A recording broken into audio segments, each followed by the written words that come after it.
at Radio Free America. This is Uncle Sam with music and the truth until dawn. Right now, I got a few words for some of our brothers and sisters in the occupied zone.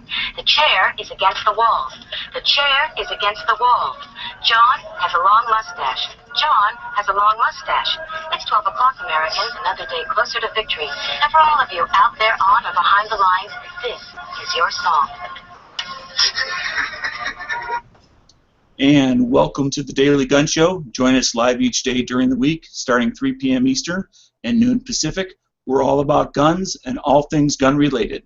Today we'll cover leather holsters and gun belts, World War II movies and books, and the infamous Wednesday tactical quiz, along with our ongoing features. Please leave your suggestions and comments at dailygunshow@gmail.com. You can find this podcast afterwards on YouTube, iTunes, and Stitcher Radio. Our co-hosts today are myself, Jess Dano, Island Z, Biker Bob, and of course, Gun Websites. So is there any news to mention before we start? Nothing I heard. I only glanced at it, but I don't even know if it's relevant about President Obama commuting sentences of about 200 and some odd people. But I don't know. I didn't get a chance to dig into that very much. Okay. I did hear last night some startling news. Hillary Clinton is a jerk. And there you have it. All right, then. Why don't we go ahead and roll into leather holsters and gun belts? Obviously, that's what at least I'll call old tech as compared to Kydex and nylon and the combination of Kydex and nylon. But what do you guys think about traditional leather holsters? Well, that's for CCW, correct? As opposed to just regular carry? You're talking about the established, time-tested, and proven option? Right. Yes. And what makes a good leather belt different than a poor leather belt? Because leather is not always leather. Belts? I don't wear leather belts anymore. Yeah, I still like leather belts. And all you need for a good leather belt, it's got to be thick, it's got to be heavy leather, like good quality leather. Like a proper one's built from, there's different parts of the cowhide that are stronger and thicker. So, yeah. Basically, so is steer leather cow extinction, Bob? You're not concerned at all about all these cows being killed off because of the leather belts? No. Hey Bob, what's the difference between like the regular cow leather and steer leather? Is steer leather going to be tougher? No. Well, actually, that's not true because bulls have much thicker leather. The best is a bull hide, right? Because it's thicker. And steers, being they used to be bulls or bull calves, their hide is a little bit better than a cowhide. Cowhides tend to be a little bit softer. I mean, having dealt with both. Well, I was gonna say that is what I noticed is that cowhide is a little softer and steer hide's a little. I don't want to call it firmer because I don't think that's the right thing, but maybe stronger. Yeah, it depends on what part. If you get it from a cow belly, it's elasticy and it doesn't keep shape. And if you get it from their back or something, it's thicker and you can put it into shape, and it has more tendency to stay in that shape, or the tooling and all that. So different parts of the cow. Mm-hmm. So would you say the back is usually the best place to get it if you have a choice? No, I don't want to say that. They're just different. So it depends on what the skill is of the person and what the use is, right? Because a saddle's different than a holster, and a belt is different than a holster, that kind of thing. Okay. What about what do you guys think that the minimum thickness and the minimum width of a belt should be to support a holster, whether it's a full-size gun or whether it's a smaller gun, but the minimum size and thickness? I don't think leather can do it. I don't like leather. I don't trust leather anymore. We have nylon. Why would we want to go backwards just for... You just talked about the time-tested, proven, and now you're just throwing it out the window. I don't understand. I don't have a problem with it on Sunday, and just for go-to-meeting type of gun belt, great. If you want to tool it up, it's going to look a lot better than anything else, sure. But we have nylon, and we have I don't know about Kydex, it's not proven yet, but I don't see anybody falling on their Kydex and smashing them so that they're ineffective. Well, But nylon for sure is way stronger than leather, and it's created to deal with the properties of leather, like the stretching and the water issues and the mold and that kind of thing, where it was designed literally to get rid of those issues or to not deal with those issues. So except for the melting, I think nylon is a better way to go. My belts are all nylon. well, This is the CCW section, gentlemen, correct? This Right. isn't just about leather Exactly. holsters and gun belts. So I'm wondering. Out in the wilderness, you can be anything. It's not just CCW. Oh, well, I read the topic wrong then. Well, okay, but do we put leather straps on our backpacks? So I'm going to say, for me, maybe I'm just me, but I'm going to say it's great for ornamentation and for tradition and for reenactments and that kind of thing, and for knowledge of it is important, to have this. It's a fun skill to have the skill of leatherworking, but even in the outdoors, I'm going to go with nylon and Kydex just because of the weather resistance and the strength. I'm still in the minority, but I feel like I want a shoulder holster, and I know it's going to be leather, so I don't even know how that would constitute commenting on leather holsters and gun belts. To me, the shoulder holster seems like it's partially both. Sure, and I would say probably for a shoulder holster, leather is better. It's more comfortable, and for some reason they always make them huge when they make them nylon. And back True. in the day, whenever you bought a leather product, if it was an expensive one, you always got basic supplies for keeping the leather in good shape over time, so it doesn't start cracking, and it still has the same basic properties as when it was new. I mean, I guess you're right. If you don't take care of it, G-Webs, things are going to happen negatively to that, whether it's a holster or a belt or whatever. But And I think I also understand where he's talking about, whether it's the weight of the gun or the holster setup, how it's the leather belt is going to have a potential to twist, right? Is that kind of what you were going with a little bit earlier, but G? that's where we go off the minimum thickness. Curl. Well, no, the curl, right? But see, here's how we were talking about the time tested. Well, those gun belts that the cowboys had or what have you, those things were 4 inches wide or whatever, and they were the widest at the holster part. So I don't necessarily disagree with G-Webs on that, because I have seen more curl with leather than I have with belts specifically than I have with nylon, like you're saying. Now I do hear, whether through video or article, that there are a couple of really good CCW gun belt makers out there. I know one of them is Mean Gene Leather, and that's supposed to. Now, of course, that's not going to be inexpensive or anything like that, but the going prices for a good belt these days is, $70 minimum, kind of, whether you get nylon or leather for a decent one. I'm asking. Well, for leather, for sure, because you're normally getting them made one at a time from the smaller guys. Right. Well, and I compared to nylon, where I know like the SOE belts or whatever, those are, I think, around $70 starting. And the other thing that in regards to the nylon ones is what's become much more common is to make what I'll call the sandwich type belts, where you have nylon on the outside and Kydex on the inside to make kind of a sandwich where you get the best of both worlds. Where you got the supreme in rigidity. Yep. Kydex, it's more like a milk jug, but yeah, they put plastic in. Opposite belts, but I still like. I'm with Z here. I like leather. It feels better to me. It functions perfectly well. And like Dano was saying, you look after it, put some mink oil on it or something so that it doesn't dry out. And yeah, you get one that's 1.5 inches wide by 3/8 of an inch thick or 1/4 inch thick. That's going to be plenty strong. I mean, I was gonna say 3/8 thick would be a hugely thick belt, that'd be dude. a little But almost too thick. But I hear what Bob's saying.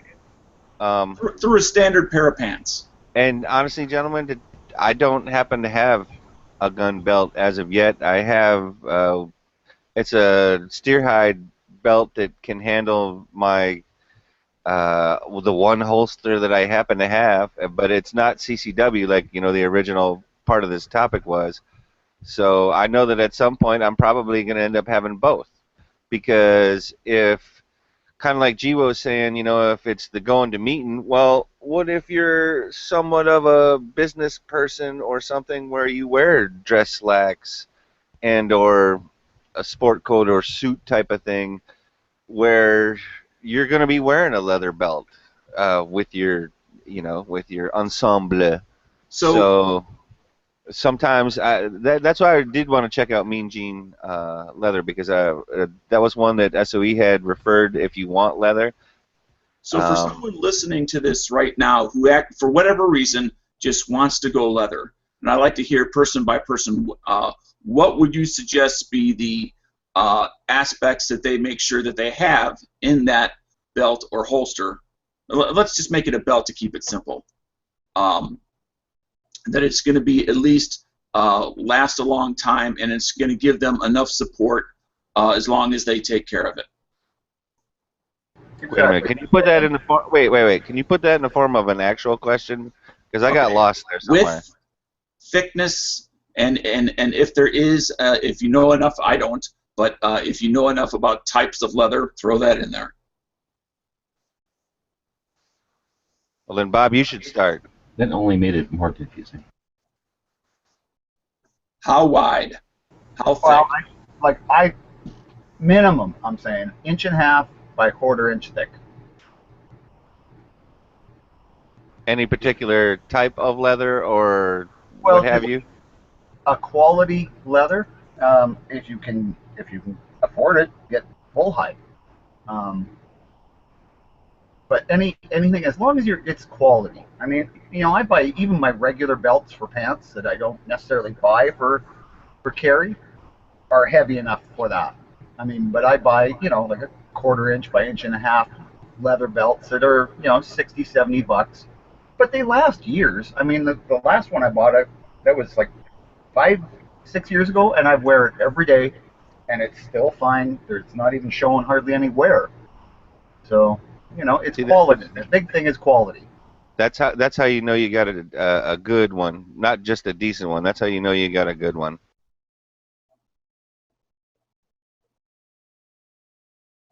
Mr. G. Webbs, would you care to go next? I don't think I understand the question still. Down just wants to know the thickness of a leather belt. Yeah, we'll keep it simple. How thick? I've never bought how wide? Belt, so I'll put it that way. Except for cowboy belts that are, I don't know what you call a cowboy, like Lone Ranger belt, where it's you wear it on the outside of your shit and it's just carrying your belt or your gun and some rounds. Those are totally different because they're just for tooling up and looking cool. So I've never bought a belt for a gun in leather, so I would have no answer for the parameters of it. Okay, well, we are a little early on this topic, but our next topic I think is going to take all the time we could possibly give to it. But before we start that, do we want to mention Gun Channel? What? Member of the day. Hey man, what? I don't get a vote here? Oh, I'm sorry. I thought you already did. Made it clear that you are all about Kydex. Well, you know what? I guess my opinion just doesn't matter, and I'll keep it to myself. Thank you, I sir. apologize. I thought you stated your. You're just in a hurry, Dano. Well, I know that one topic's just like calling us. All right, it's all good, man. Here's the thing: I don't own a gun belt, so there you go. That's easy. So and I bet my first gun belt will be nylon. So. I was just like that. Once you get the all right, so you get the, I guess the wideness of the nylon is always full belt loop. Whatever pants you're wearing, it's like full belt loop, and then that means whatever holster you're using, it holds it more fully. Where with leather, I guess, like say, I guess you could get a thinner belt and get smaller holsters, but I've never bought any. So my issue is that it would seem like it would not be as stable a platform. But the other thing is the adjustability. I'm just into the infinite adjustability of the nylon contraptions now, where the belts always bugged me that you only get every inch or something. If there's no hole, you had to have an awl on your pocket knife to put one in. So.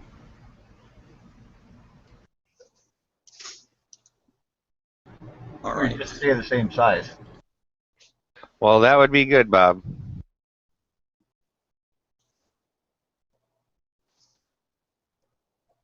Well, I don't And want that to chop way, everybody off the knees. That's why I'm staying quiet. oh, you're all good, Nano. I think All right. we've So we're all ready for Gun answered. Channel's member of the day. G-Webs? Sure. I think you tossed this one in there, so. Or not. I'll have to go look now. So we're It's in the side. thanks. So we mentioned channel. Yeah. So between the first and second segment, we'd like to mention one of the members over at Gun Channels. Gun Channels place we built a while back, and it's membership driven, and we'd like to mention the members over there. I don't know. I think I just picked people that were in the chat one evening, and this was must have been gratuitous because Nightstrike's been well, we're picking Nightstrike, but he's had intermittent internet issues, so I guess it must have been one of the evenings he was able to get some connectivity and get on and be in there. So anyway, Nightstrike's obviously a big feature aspect of, or what we call like a feature of the site at this point. He's there pretty much daily, except for like now when he's got the internet issue, and hosts a show on Tuesdays, and he's a moderator of the site. Can't say enough about him. He's and what we built this up. I'm sure we've mentioned it before, and we will again. Yeah. Did he do hit or miss last night, or was he unable to get on? I didn't get a chance to watch. They did them last night. I think Goose did reloading, or is that today? I don't have Bruce listed, so I need to get him written down as to what day he's committed to. Oh, I don't think he is committed. Oh, okay. Maybe he should be committed. No, he's not crazy. No. Bruce is a great guy. No, all he wanted was a Pepsi. Just one Pepsi. But she wouldn't give it to him. I went to your anyway. About to get in trouble for singing that song. Yeah. So like we're talking about Nightstrike for a split second here, right? I mean, this is what we're doing. He's kind of, I don't want to say come a long way, but he's definitely grown both as a channel and everything like that, because he just started as a member, ended up getting his own channel going, got the hit or miss. Like G's saying, he does have some internet issues. That's an issue, but you know, he's another one of those Gun Channels members that is able to literally go into their backyard from where they live to be able to shoot and stuff like that, which is always awesome. You know, he has an interest in somewhat different firearms sometimes. Sometimes he takes a little grief for some of the things that he does own, but you know, he like water off a duck's back. It doesn't really bother him, so to speak. You know, he's got a decent sense of humor. You know, he's a little bit all right. I'll give him that. So definitely, it'll be interesting to see when he is able to finally come back on with regularity. And I think, you know, because he's always done a co-hosting things with Smeggy, and Smeggy is literally out of town / out of country almost. And when he gets back, which should be fairly shortly here, I'm relatively confident that he's going to come back on with Smeggy and get that show rolling again. Yeah, I like Nightstrike. He's all right. And Sean Connery did say he did do it. It was a little shorter than usual, so that's good. So the Reloaders bench is Sundays at 7 p.m. from the moment. Whoa, hold on. Wait a minute. I don't see Sundays. 7th. There's nothing in there about a regularly scheduled chat. That one chat on August 7th is what I was trying to tell you that who's supposed to be on the page. Well, okay. Because when we assume, off the list, then. Dano, when we assume, it makes an ass of you and me, sir. Well, that's right, but I think we ought to just skip this next segment and move right on into the tactical quiz. Talk about fast forwarding. Actually, I bet you everybody in the crowd is just chomping at the bit for it anyway. Thinking, what the hell are they talking about? So for our second segment of the day, this will be the Wednesday entertainment section, Yes. ladies and gentlemen, in the panel and out there in YouTube and Gun Channel Land and on the interwebs. So today, we're not going to tackle the whole thing, but just as a broad general topic, World War II movies and books. So I'm going to do it a little different. Do any of the panelists have a favorite World War II book? Well, I'm totally tripping this one up. You are. You just like hit me in the gut. Yep. I would say Battle of Britain. I like the book on the Battle of Britain. Okay. Now I haven't read that one, Bob, but obviously, is it like It's basically the what was it? Not the buzz bomb. What was the It's all London- about the Air Force, pretty much, and the London Blitz and all that kind of stuff. Yeah. Well, it was when Hitler, the Germans were trying to control or gain air superiority over England early in the war, like right at the start of the war, so they could control the seaways, so they could invade England. Right. So they had to get air superiority because otherwise their ships would, all their landing barges would get sunk. So, yeah, it was very few, less than 1,000 fighters. The British had less than 1,000 fighters at that time, and they were mostly Hurricanes. Everybody thinks the Spitfire won the Battle of Britain. It didn't. It was a Hurricane. But yeah, they were, less than 1,000. There was, the whole speech about the never have so many owed so much. Just so few. So few, right? Yep. And it truly was. I mean, these guys were getting shot down, and getting parachuting it, like the British pilots would get shot down over England. They'd get back to their base, get in another airplane, and go up again. What's the name of it? He's talking about Battle of Britain, but I don't know if that's specifically the name of the book, G. I'm pretty sure it's. No, maybe not Battle of Britain. That was a movie. But I got you, Bob.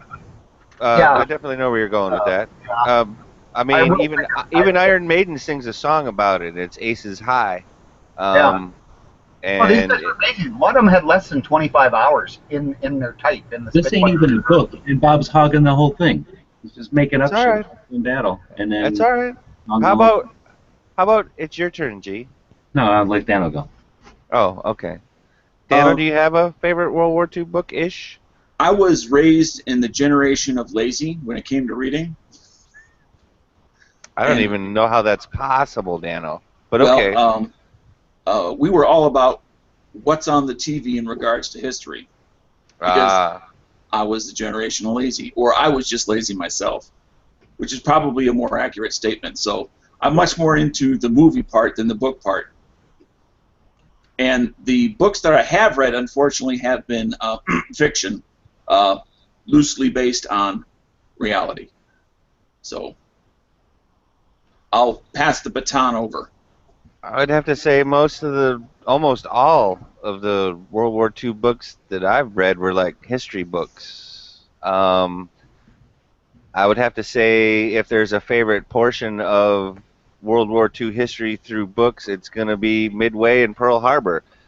Clearly the second one for an obvious reason, but Midway to me was kind of, well, to me, I shouldn't say to me, I'd say to the U.S. was a turning point for, and yes, to answer Matt's question out there, I believe Catch-22 does count. That's Unless that... Definitely a World War II book. So most of my books about World War II were history books, so to speak, so that's kind of where I fall on that. And G, do you have... Well, yeah. So I had Catch-22 on mine. You've got... I had Schindler's List on mine. That's a movie. Is that well, it was a book first. Oh, okay. There's another one that I'm looking for. I remember it was called Mouse, but it's like a graphic novel. Do you remember that one? Not off the top of my head. M-A-U-S. Let me grab it and see if I can. Oh, wait a minute. I don't know that I read it, but it does sound familiar. It was a big deal, I guess, in '86 because it was when, I don't know. I remember it being like a thing. Throw it in here. It's just about Nazis and that shit. I'm gonna put Slaughterhouse 5 in there. I listened to that one and Book of Tape. You can get that on YouTube. Have you guys listened to that one? Or heard that or read that one? No, I guess not. You already read your book. So, and then another one would be IBM and the Holocaust. Is crazy. Oh, that's the one with the punch cards. Right. They basically talk about how the cash register company started taking over the U.S. Census and then used that sold that technology to the Nazis so that they could keep track of the amount of Jews or whatever, Jew in everybody, and like how much their family, whatever. So that's how they kept track of everybody, and they were able to systematically kill off so many people. And what the tattoo signified was the punch cards. And then more horrible than that is they then kept screwing around with the Nazis so that they kept having to buy stuff off of IBM. So they just were making money on both ends, and it was eye-opening listening to it, or I listened to it on a book on tape, and just never having heard that concept before, that there was people doing that kind of crazy shit for like the Nazis, for crying out loud. I don't know. So anyway, those are a couple of the books, but I know there's a lot of them over the years I've read that I'm not coming to mind. I guess Caine Mutiny was a book before it was a movie, and Well, most that movies- one, that I'd have to go with the movie on that. That's a great one. Now we don't have to only do books because otherwise this segment obviously will be really, really short. And I know it's probably next to impossible to pick one as in your most favorite World War II movie. I mean, that's that's a ridiculous question if you ask me. There is no such thing as one favorite World War II movie. Okay, just a sec before we go on. The book's not Battle of Britain. It's called Eagle Day. Oh, right on. And I do have one book that I actually did read. I got it from my uncle, who was in the Korean War, and you've all heard of it. It's called Mein Kampf. And it was a very difficult read, and I understood why later, is because apparently it was very poorly written. I thought it was just me. Well, he wrote it in prison, didn't he? Yes, he wrote it in prison, and it was written by Adolf Hitler and someone that he was in there with. I can't remember the name of the other guy. Your uncle was Adolf Hitler? I hope not. And it goes through the philosophy and the politics of what was to become the Third Reich at that time, and his future visions for that party and justification for it. So it is a difficult read. It's not something that, it's not that big of a book, but it was written in German, then translated over into English. So if it was written poorly in German, the translation, it only gets worse. But still, you can pick out bits and parts to get little glimpses of the mind of that horror and the men of that time. It wasn't just Hitler. He had to be surrounded by people of similar thought to carry it off. I looked for Bob's book on Amazon, and FYI, it's like 30 cents and $4 shipping, so it's a fairly inexpensive book. Oh, wow. So I'm basically just paying for shipping. You can get it. Yeah, it's a personal stories of the guys who were flying during the heaviest fighting. So you get to, because there were some really famous aces that flew at that time, like Sailor Milan. What the hell was his name? The guy with tin legs. There was actually a guy flying who had tin legs. He'd lost his legs in an aircraft accident, and then went on to fly fighters in World War II with tin legs. Douglas Bader. That was it. So, good book. So since I think most of us agree there is no all-time favorite, but let's change the category to highly recommended movies. Maybe that would be a better category rather than the best. What do you guys think? And then we can go from that. Yeah, no worries. Yeah, sure. That sounds good. Highly recommended movies of World War II. Yeah, these. Do you Can want me they to be start? fictionalized, or do they need to be historically accurate? I think as long as they're based off of an actual event, because sometimes you don't have the whole story. You only have the seed of the story. But it still is worth mentioning because there were people that lived and or died because of what happened. Well, I like because the longest day. you go, G.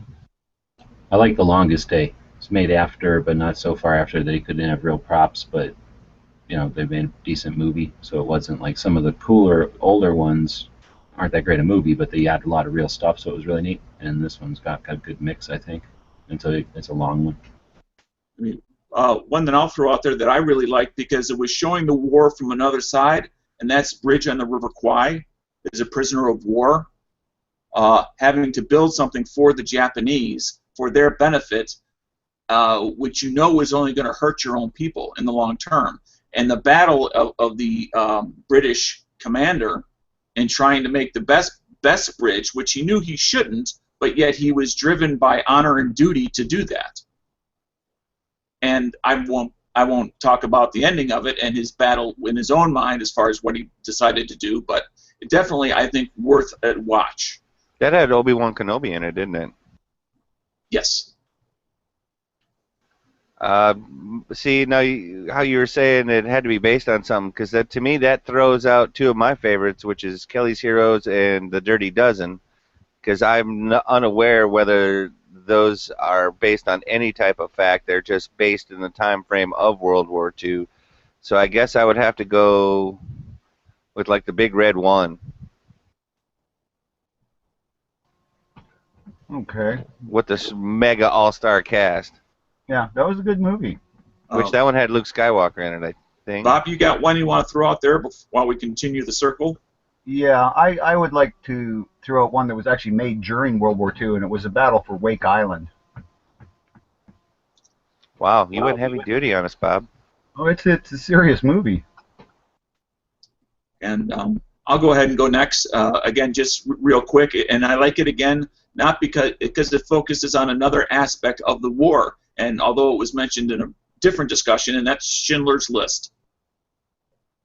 And that's about the extermination of the Jews, in this case, one particular individual who was trying to save as many Jews as he could from the ovens. So, again, I won't tell you much more than that, other than it's a highly recommended movie. We didn't say Saving Private Ryan. Is that on anybody's list of the top ones? It's up there. I mean, I thoroughly enjoyed the movie. I mean, other than the war existed, what event would you say was the seed of truth that it was based off of? Any part of that. D-Day. Yeah, Well, definitely D-Day for starters, right? Some of the most realistic D-Day action ever. Definitely the hedgerows. Definitely when they were blowing up the bridges. That was, I don't recall what town they were in, but that was definitely how that was going for them. Like they were trying to stop the advancement by blowing up bridges and things like that. So that to me could be, yeah. I mean, I would definitely recommend it as worth watching. Absolutely. I guess my only slight technical thing is that it was not based off of a true story. No, see, that's what you say, Daniel, but somebody in the chat just said it is based off real event about trying to find a guy in the 101st.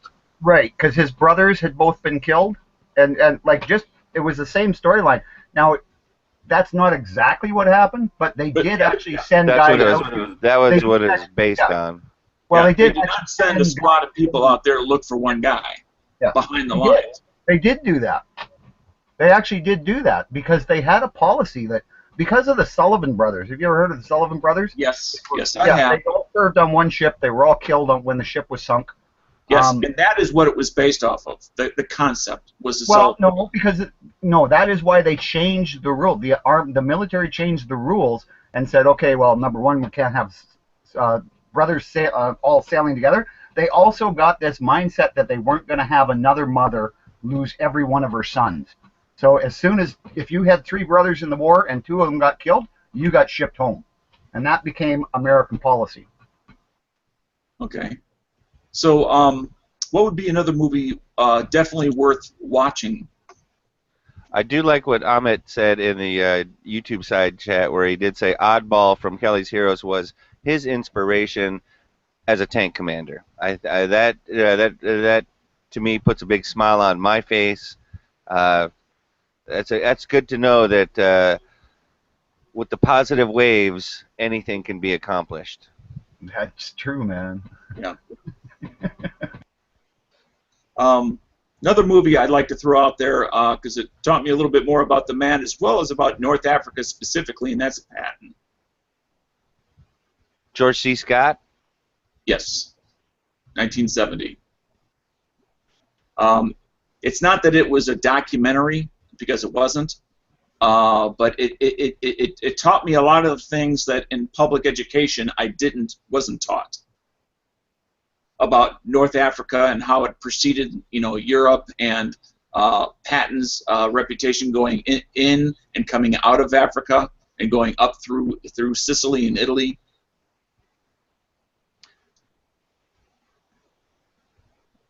So that's one that I would definitely recommend as a must-see. What about like Where Eagles Dare? Wasn't that Richard Burton and Clint Eastwood? Is that right? Let me look that up. It's either Eagle's Nest or Where Yes. Eagles Dare. I think it's Where Eagles Dare. That is it. And that 1968. is a good movie. 12 o'clock high, right? It's still used to teach leadership. Oh, wait a minute. 12 o'clock high. Isn't that what Charles just went to around the 4th of July? GWebs in Tucson? They had a big showing for it or something like that? I think so. Yeah. Now, another movie that I liked because it showed, again, from the tanker's perspective, because as a civilian we think that a tanker is, encapsulated in this impervious vault that nothing can get through, and that's the movie Fury.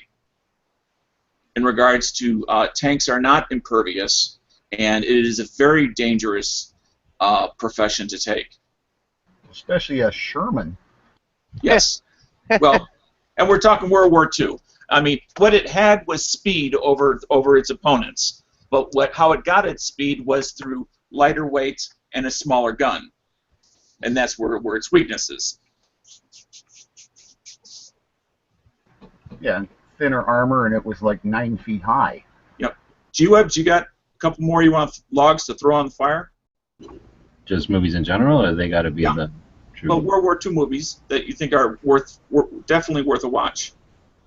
I don't think we've hit a lot of them, but there's many.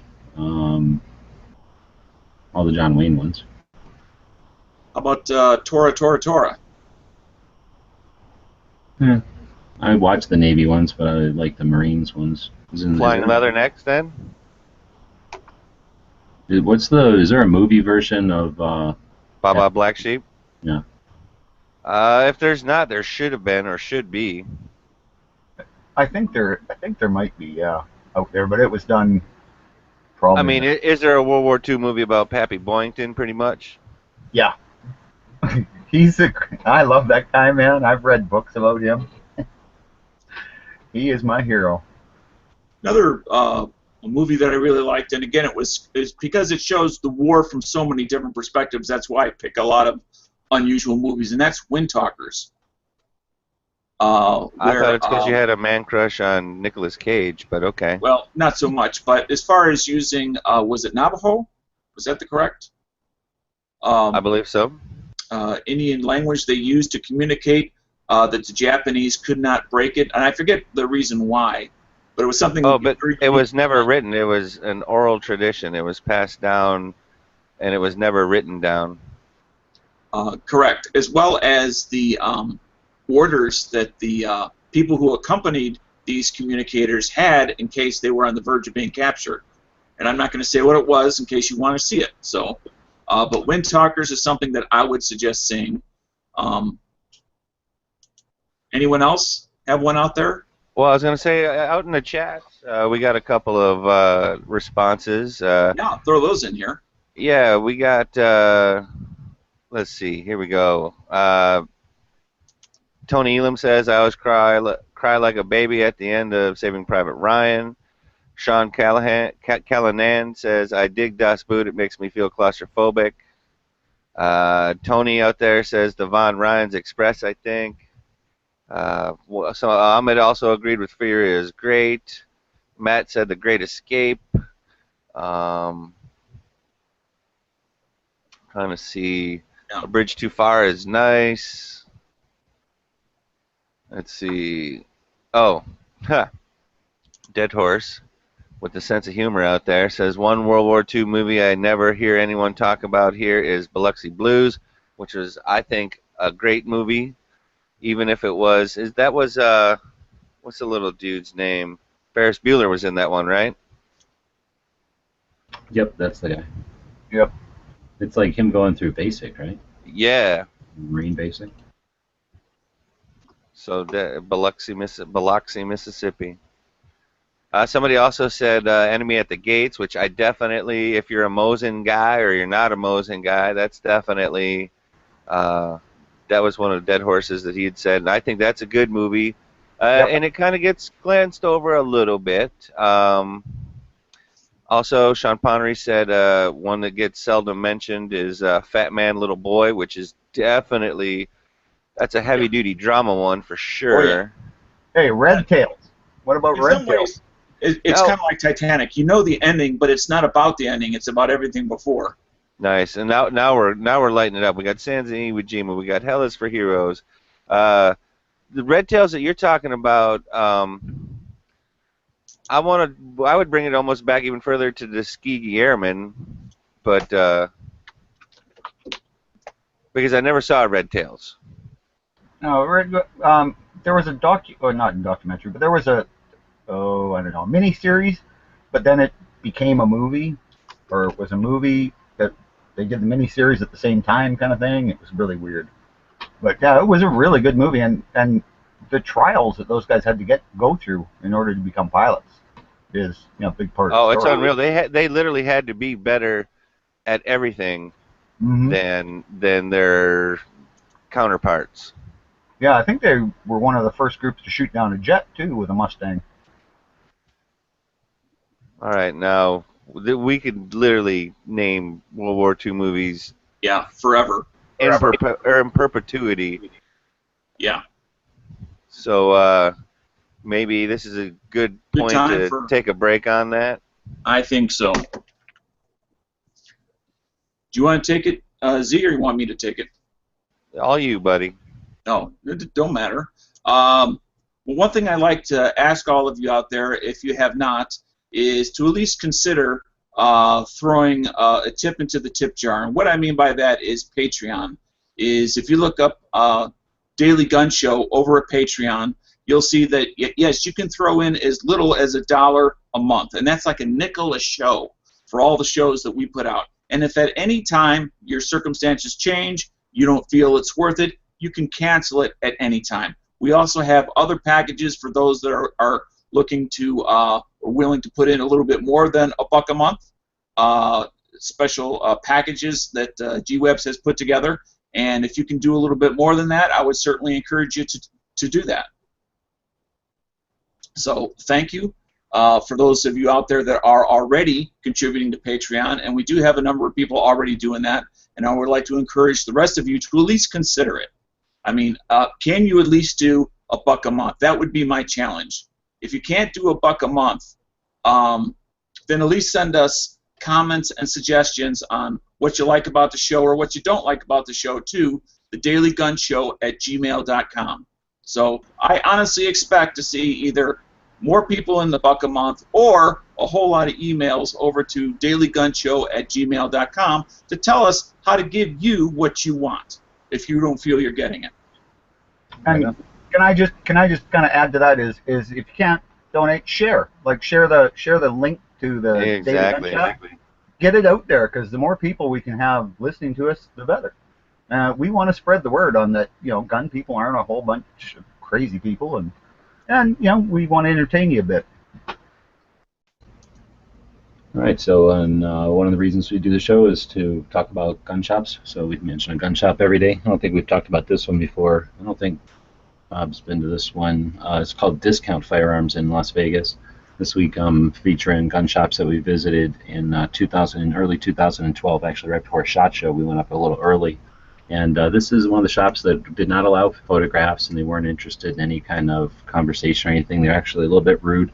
But they're an interesting shop. They're not too far off the strip, and they've got an indoor range and hundreds of firearms, so decent selection of new stuff. I don't really remember what their used stuff was like. And then a medium to large-ish, small, large, medium size selection of accessories and stuff you might need at the range. Little standoffish as far as their customer service and stuff, and I don't think I've mentioned them too much just because there's no point in promoting places that are kind of closed off to promotion or whatever, because sometimes they're private ranges, right? Sometimes they have their club or whatever, and they're not looking to spread the word. So I hadn't got much feedback except for just talking about the shop with people, and most of the feedback I've got is that they're a little again, like inclusive or something. Like if you're not part of the if you're not in, you're not in, basically. Then it's just sort of a standoffish kind of shop. I mean, they're welcoming and they sell you whatever you want. They're not. Do they have anything unique that separates them from anybody else, whether it's range or product? Not at all. But their location probably was good back in 2012. Now, though, there are so many rental ranges and regular ranges and more, ranges, more facility that they're just one of many. And I think now it's whenever you get multiple options, customer service and the little perks are what make or break it. So anyway, I'm not here to just to drag on them. I'm actually looking for feedback. Maybe people that live in Vegas have been there and know more about it than I do. Like I've never shot there and never bought anything there. All I do is kind of go in. I've been in there twice, and they did have some arsenal stuff, which was frustrating because you don't see arsenal stuff or Kvar components like bolt carriers and pistons and stuff just sitting in the packaging on shelves. At least I don't ever get to see that stuff down in Tucson. Nobody really carries that stuff. So it was frustrating that they wouldn't let me take any pictures of it because I just wanted to get some pictures of that. And then I think I went back there once. I just happened to actually be driving down a road, cutting across to try to get somewhere else, and then realized I was there. And I figured I'd stop in again because it's a gun shop. And they were pretty much the exact same way. I didn't ask them to take any pictures that time, but they were just so busy talking amongst themselves and doing their business that they didn't even welcome me in or nothing. And then you leave and they don't even really, you wouldn't know if you were recognized as being a customer even. But not in a bad way. Like I say, they're not like big closed doors. They are a gun shop and they're there. So anyway, it's Discount Firearms, and we do a lot more once we get on the road here and have more current, not 4-year-old reviews. Yeah, and that's going to be pretty soon here, eh? Tomorrow. Woo! So, Bob, what's our gun of the day? Oh, we got a good one here. I've been talking about bullpups, right? Yes. Couple of guns. Well, this one's probably one nobody's ever heard of. And it turns out... letters and numbers again. Yeah, well, it is the Czechoslovakian made, although it was used by the German army, and it was the first bullpup ever adopted to an army. And what is it? It is an anti-tank rifle. Now, everybody knows early in World War II, they would actually... see what it is. He didn't want to. What is it? PZB MSS41, which is... It's not even a name. It's just a bunch of letters, some periods, and some numbers. Yes. Say the word. That was his designation. It's not... Panzer is the first part. Panzer what? Oh, I don't know what Panzer... I don't know. I don't speak German. But it's... It was okay. So anyway. The Czechoslovakians were taken over by the Germans early in the war, and they had some great stuff, right? The Germans used their tanks. Well, the SS could not get weapons. Well, the Czechoslovakians were building. Back up just a moment. It was developed and produced when Czechoslovakia was its own sovereign power. It was not yet taken over. Right. But it was produced and issued to the German SS. And there's a whole story about why the SS had to get weapons from other countries. But anyway, basically it used the same round as the Germans had an anti-tank rifle as well. And it's rather, this one was a much better rifle. It was much shorter because being a bullpup design. It used a magazine, whereas the German one was a single shot. So it had a 5-round box magazine. But they'd gone to the bullpup design in order to shorten it, because the problem with the anti-tank rifles is they were god-awful long because they had huge long barrels. They killed by velocity more than anything. Reasonable, heavy caliber bullet. I mean, these things were everything from 7.92 to 13 millimeter to 15 millimeter. Yeah, what I was reading here says that it's a 7.92 by 94 Patronen. Yes, and that was a special German gun. Why is its name M. The 2 S's like the SS and then 41? That's how it's engraved on here, like the Nazi characters. Yeah, well, that was because after the Germans occupied Czechoslovakia, they took over the factories. Oh, okay. So it's a Nazi gun. Nazi gun designed by the Czechoslovakians. And it was a revolutionary design when you think about it. It was unfortunate that just as tanks evolved so fast, it could no longer cope with anything other than really light tanks. I was going to say, what does it say here? The rifle was developed in Czechoslovakia at the Česká Zbrojovka factory in Brno. Yeah. During the German occupation, small numbers of the PZB were manufactured for the Waffen-SS, so you could call it the PZB if you wanted, Bob. While more effective than the Panzerbuch 39 rifle, due to a magazine being used, it could not penetrate modern armor and was considered obsolete by 1942. Yes. Now, here we go. The PZB, so again, call it the PZB, I guess, bears a resemblance to a bullpup design. Operating the weapon is similar to how one would operate the Gepard anti-materiel rifle, turning the pistol grip, which acted as a bolt. In this case, the PZB's pistol grip was turned to the right and then pushed forward. The magazine was loaded in the rear. Right. And actually, the barrel actually moved off the action moved off the magazine and then moved back onto picking up a cartridge. So. Now, I will say that that's similar to the 54R light machine gun that I witnessed. It's like the BRNO, just like, the same manufacturer here, but it's like the BRNO 59 or something to that effect. And literally, the pistol grip like that was how you would rock the bolt back. And I've actually witnessed that break here at the range. So that would be crazy. Think about it. To work your bolt, you're using the pistol grip, which has the trigger on it. That to me seems a little counterintuitive, but then again, I am not a firearms designer or engineer. Yeah, I think it's very interesting. Like I say, I've been kind of looking at bullpups lately, and I found this thing and thought, wow. And I never realized it was the first bullpup issued to an army. I'd never even heard of it. Yeah, very nice choice, Bob. Something obscure, something different, not your regular thing, and you were able to still stay in your lineups for the beginning of the month there. That's good. Good job staying between the lines.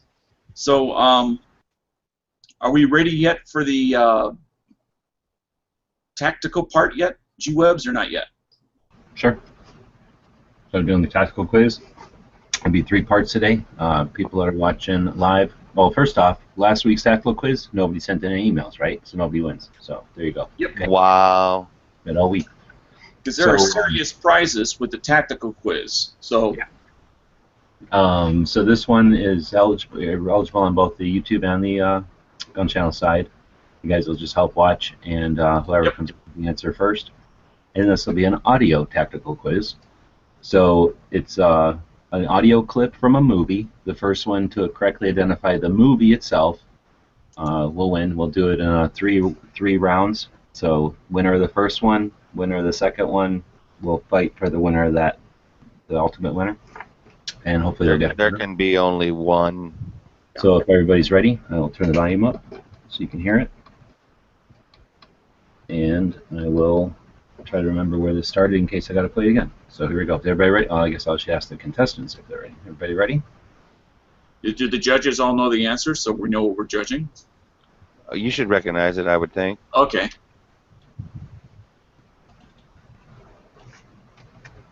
All right. Ready? Yep. Here we go. Which one of you guys wants to be a gentleman? Yeah, you want? Hey, wait.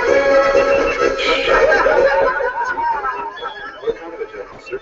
Just a plain, ordinary, everyday, full-blown American gentleman. I'd rather be a civilian, sir. What do I have to do? You've seen generals inspect the troops before? Just walk slow, look dumb, and act stupid. Up one rank and down the other, and straight back to the truck. Oh, I got it. Boom, boom, boom. They're expecting the general here today. Exactly We got a winner. Let's go. All right. Look dumb and act stupid. Got it for me right there. Tony Elam on the YouTube side. YouTube is coming up hard. They haven't. Right there. You're watching both sides? I'm watching both. But Yep. yeah, Tony crushed it. Yeah, All right. Michigander was. Excuse me, Tony Elam, as Yeah. opposed to our other Tony. So that was The Dirty Dozen from 1967, and this will be the next movie. Everybody ready? As soon as I know the answer. 700 men went into the water. Oh, This one went down in 12 minutes. I got it. Well, I don't have a winner yet, but I got it. First I know the shot answer. for half an hour. Tiger, 13-footer. You know that when you're in the water, Chief, you tell by looking from the dorsal to the tail. Well, we didn't know. Boom. Tony Elam, second winner. Good. Wow. Boom, boom, boom. Tony's crushing it today. Good job, Tony. And I do want to say Matt was about 1 second behind, but good job. I think if Tony got both, I mean, doesn't that mean he Who was won? 1 second behind? Matt? Matt Matt on Gun Channels was about 1 second behind. Well, we're going to pick him as the other one just because we can't have one person fight themselves off. So we'll have a face-off here. And, yeah, that was Jaws from 19... So we got Tony Elam on the YouTube side. We got Matt on the Gun Channel side. Here we go with the death match. That's there right. can be Face- only one. Face off. Another bridge. When are we going to come up with another bridge? There you go. More negative waves. Baby. Have a little faith.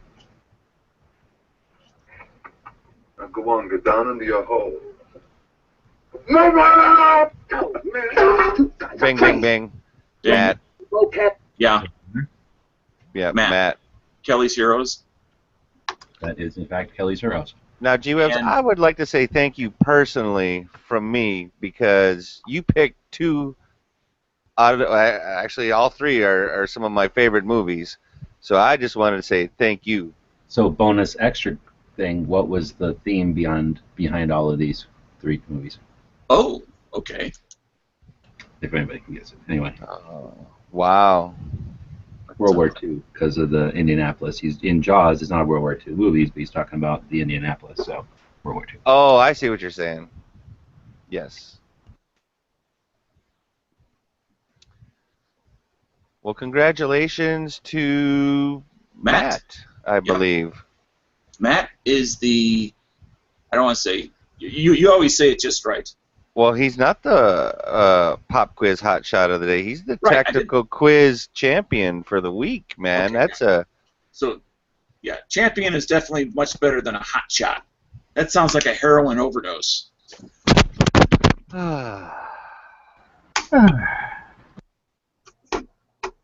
Always got to go to heroin in this show. I guess. I guess. Yeah, well, I don't know. He's got an obsession with it. All right, But that's so, okay. We'll go to healthy tips of the day. I'll whip that one out. One thing I started doing is copying off a friend of mine. His wife made him do it. I don't know why, but she set her computer up at a counter, sort of like where you had to stand up. You had like bar stools you could sit at it, but otherwise it was like a bar height at the counter. In this one, in their room where you had the computer, and I always thought that was interesting when I went over there and they'd look at something on the computer, because I guess the idea was that you wouldn't sit there looking at the computer, right? You didn't have the tendency to just sit there vegging out. So whenever I started to try to get healthy, I did the same thing. I moved my computer up to where I sit in a chair that's sort of like a stool, I guess. You know, it's a higher chair, but I don't always stand in the chair. A lot of times I'll stand, and it actually makes it easier, facilitates just getting to the computer, doing something, and then walking away. Where when you're all super comfortable, I've had office chairs and stuff where I'm almost down on the ground. It's so comfortable and everything, and you kind of just sit there. So anyway, that's the health tip today is to, I'm assuming we're talking to a lot of people that use computers. If you're using a phone, you're already probably more mobile, but in order to make yourself more mobile and facilitate getting other projects done, consider getting your computer up off the computer desk or a desk and put it up on a counter and stand at it.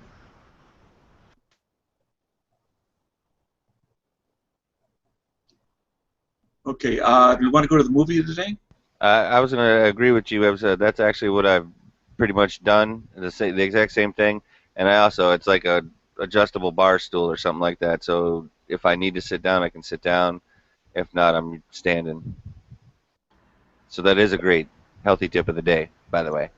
Sorry, Yeah. I didn't realize you had changed topics there. My bad.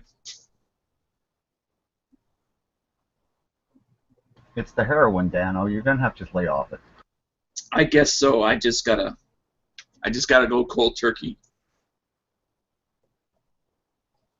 So, Dano, do you want to go to the movie of the day? Let's go to the movie of the day, or if you want, we can do something else. Let's go to the movie of the day. Why? Oh, seek cover. Seek cover. And there we go. And now it's time for the tactical pop quiz. And doing a little bit differently for the judges here. I'm just leaving the question over on the spreadsheet, so you can go over there and look at it, see what the question is, as well as what the answer is. It's number 31. It's bolded, so you should be able to read that. But Z is going to take a look at the YouTube side. I will read the gun channel side. And the question is, get your hands ready over the keyboard and get ready for the following. In the Beretta 93R, the R stands for what? I have no idea.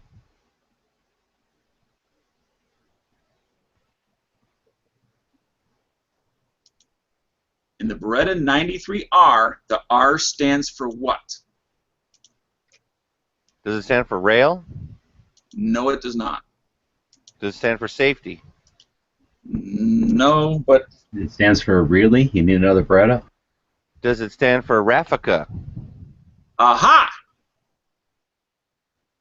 Nailed Wait. it. Which I means didn't. burst in Italian.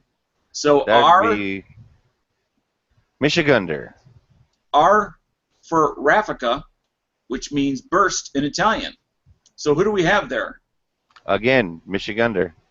Michigander. Well, he hasn't won. It's not like we've got Matt or Sean. No, I'm Connery. saying that I just repeated it twice is what I'm saying. Oh. Okay, So Michigander is our tactical pop quiz hotshot of the day. Congratulations. Way to go, man. My system once again. Then again, this is meant to be fun, so. Right. And hey, we're all having fun.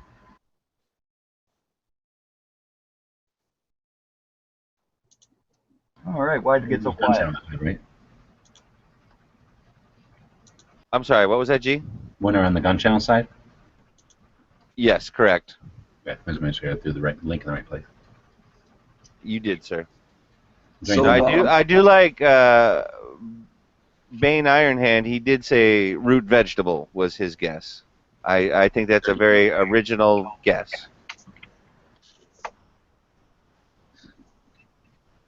Yeah, that But is.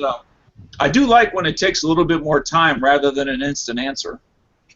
So that's nice. Did somebody throw a monkey wrench into it? Or did they just straight up sabotage it, Dano? I don't know. Well, Speaking- what's our movie of the day? Funny Pilgrim? that you mentioned that. So, Sabotage, made in 2014, and yes, there were other movies of the same name made at different times, but this is a very different movie than those. This is what? Is that Arnie in that one? It most certainly is. As Arnold Schwarzenegger, Sam Worthington, Terrence Howard, as well as a cast of others. Oh, I thought we were talking about the musical short story from the New York in the early 90s. We were thinking about it, but at the last minute we veered off that. Well, because would you consider that the Beastie Boys video by Spike Jonze being a movie? Because it was a mini movie. But anyway, Kinda. I never saw this this Arnold Schwarzenegger movie. Is it like he's a process server? Is he undercover agent? Why is he wearing body armor and doing CQB? What? Somebody tell me something about this movie. Now, we asking the audience? Movie? I don't care, whoever, man. Well, I don't want to answer it if we're doing a ask the audience thing. Hey, it ain't a quiz, man. Have you not seen this movie? I have not. Members, It's That movie, yes, I've seen that movie. I'm talking about the Arnold Schwarzenegger. yeah, DES task force find themselves taken down. It's like a dirty cop. It's awesome. Ah, Brand new. okay. All kinds of tactical gear in it. It's What's I would- DES, by the way, though? Department of Drug Enforcement. Oh, Drug Enforcement Service or something like that? Does it say DES or DEA? I don't know. I know what the DEA is. I don't know what the DES Well, in is. the description that I'm reading, it says DEA task force. Yeah. Must be Okay. just a He's a typo. drug guy. And they go in. The movie's pretty basic. They go in, some money gets lost, and then there's all kinds of action and stuff. So it's a level up from like your Commando or something, where it's just an action movie, because there's a little bit of a mystery, I guess, that we could probably spoil if we're not careful. So I would say, though, it's one of his better movies, I think. Yeah. It's rare and I it's mean, decent, they're fun to watch. they're trying to knock off the unit one member at a time. This cartel. Have to So check it it's- out. Never seen Yeah, it. definitely. It sounds like everybody's suggesting I watch it, is what it sounded like. Well, yeah, I didn't know you didn't see it yet. It's definitely a good one, because there's very few good ones that happened recently, you know. Yeah. Have you seen it, Bob? No, I haven't. I'm gonna have to check it out too. Oh, good. Then that serves the point, because we're trying to mention movies that people haven't seen. So good, we picked or so whoever picked this one, picked one that's not everyone has seen. I think I saw it on Netflix, by the way. Another reason for me to get the dang net. We need to be sponsored by Netflix here on Gun Channel, so we need to figure I don't out. even have Netflix. I used to have it for a while, but I don't even have it now. But yeah, that just happens to be. And what's up with Audible? How come they hand out sponsorships to everybody and their brother? How come we can't seem to get one for here? We need to start talking more about books so we can get I mean, I'm giving Audible.com. $14.99 a month to Audible.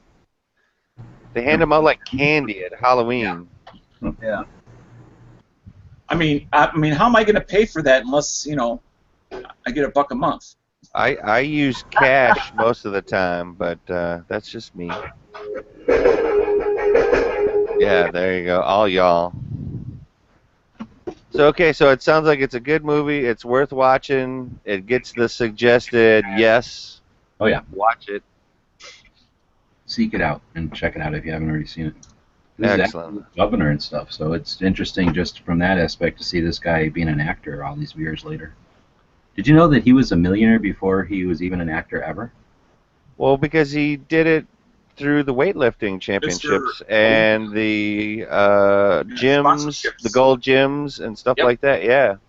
I think he also had a business, so he knew that the weightlifting was a neat thing, and he had a business on the side to actually make money to support him. And then he's always been a wise investor and shrewd, and I heard an interview with him. I'd never realized he was already a millionaire before he even, when he was a bodybuilder, but before he even started in movies. He just did the movies as kind of a interesting thing. See, and everybody thinks he's, you know, like a rockhead or whatever. Conan is one deviously intelligent. Well, maybe not I shouldn't use devious, Yeah. but he's Well, a lot smarter than don't you think. confuse a character role with the actual actor. Right, Yeah, Adrian. except when it comes to things like The Maid. Well, life's poor choices doesn't always have to do with intelligence. Sometimes it's wisdom or lack of. Yeah, or just, yeah, I don't know. Or lack of opportunity. Well, That it makes just, me think that maybe for the this gun movie section, maybe we should pick a movie actor or an actress once in a while, and then that way we can talk about that actor or actress and all of their parts instead of just the one movie every day. I like that. I definitely like that. And whether it's the gun movie of the day or we end up doing it as part of the entertainment section, even. Yep. Now, I mean, whether we go with pro gun actors or actors that are in gun movies, because you know, there's a lot of different ones out there. That is for sure. Faux show, yo. might make a good thing that maybe if we bring up a gun movie and the actor who stars in it is vehemently anti-gun or something, would be good to bring that up. Yeah. The hypocritical nature of Hollywood. Yeah, unless they can make a buck off of it, then they're all for it. Well, now, as we all know, gentlemen, it's been for a long time. It's do as I say, not as I do. Well, that's invoking the Hillary clause. That's parents' clause. It's now known as the Hillary clause. No, Hillary was never my parent, but I've definitely had a parent tell me that before. No, but she supersedes pretty much all parents in authority. Just ask her. Wow, She'll tell you. She's delusional then. She Well, and my mama. You didn't know that? That she was delusional? But anyway, I'm off topic. You're off something. I think it's your meds, but I'm not sure. And Actually, we're doing pretty good. I refuse to tell. It's my little secret, and I'm keeping it. Let's see. I mean, where are we at with the show? I mean, Yeah, are we talking about winding it down here? Unless you guys got something you want to throw in, or what's the what's going on in Gun Channels tonight on Wednesday, August 3rd, 2016? Well, thanks for stealing my thunder. I was going to use that as my outro, but I'll go ahead and do it now. Tonight on Gun Channels is Never Enough Ammo, also known as Matt. So tonight, tune in Wednesday for Never Enough Ammo. Tonight is his politics and guns theme. Of course, guns is always in the theme, but it's not the geeks part. That's the Monday show. Then the Wednesday show is politics and guns.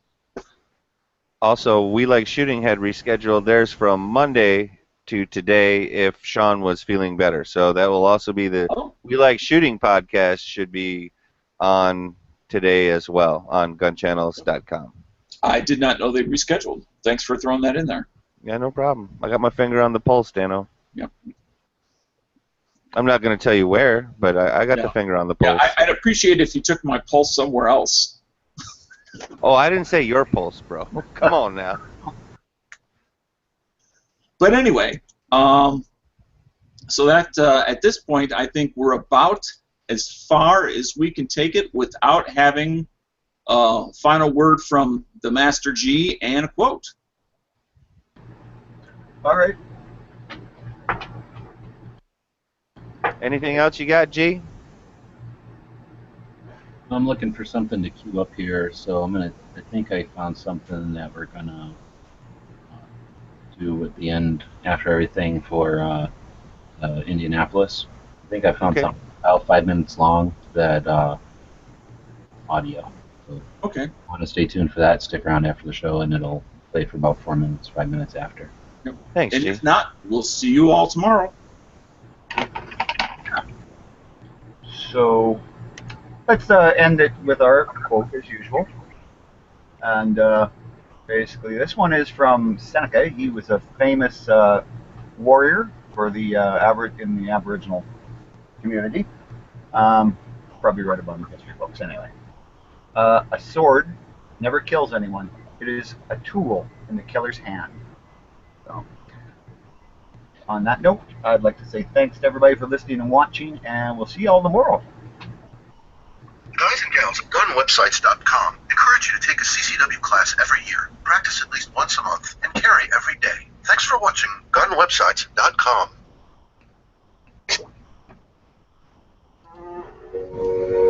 And we got out about halfway between Guam and the Philippines. I had midnight watch, and oh, it was dark, pitch dark. I got up to the bridge, and my job that night, instead of steering the ship, I was on the earphones to the engine room. Well, as I was getting the phones, just started to take them. Boom! Up in the air, I went about 5 feet or so, and came down on my belly on the steel deck right on the bridge. And the first torpedo that hit us knocked off about 60 feet of the bow. There was water and debris and fire and all still going up above us. I got to my knees and whoom, another one hit. Up in the air one again. And it just blew everything, and the engine room was still giving power. We were sucking up the ocean. We took billions of gallons in that ship. By that time, the control officer said, "Captain, we're sinking. We're about to roll. We got abandoned ship." So the captain said, "Follow me," and we went down the ladder to the next deck, and the captain he said, "Pass the word to abandon ship." Well, every one of us began to holler, "Abandon ship, abandon ship." So I grabbed a hook that had held a gaff, and I swung just as far as I could and turned loose, went down about 40 feet, hit the hull and then the water. Didn't hurt me when I hit the hull, it's a glance, hit the water. I began to try to swim away from the ship. I got out about 50 yards and I turned and looked, and the ship was already headed straight down. The screws, all four, still turning. And you could see by the moonlight the men still jumping off the ship with it going down. Well, I swam a little further and came to one lone sailor. Swam up to him and said something to him, and he said, "Is that you, Cox?" And I said, "Yeah." "Is that you, Josie?" "Yeah, that's me." He said, "I'm bad hurt." Well, he didn't last just a little while, short time.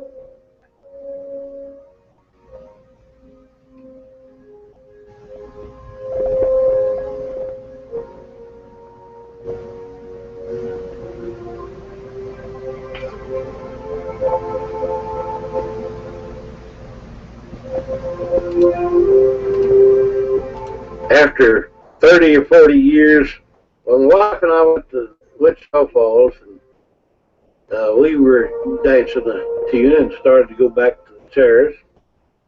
A woman runs up to me and she says, "Oh, it's so good to see you. Have you been on any cruises lately?" Well, I know I looked like dumbfounded because I didn't know her from Adam. And about that time, her husband, this man, he came over and he said, "Honey, this man's not who you think he is, but I know who he is." And she said, "Well, who is he?" He said, "We met him in Indianapolis at the reunion that the Indianapolis had a year or two ago, and I remember him well. I visited with him there." She said, "Oh, yeah, that's where I knew him." And she said, "My brother was on the Indianapolis, and we're trying to find out anybody that might know something about it." I said, "What was his name?" She said, "Clifford Josie. First man I came to." I said, I know what happened to him."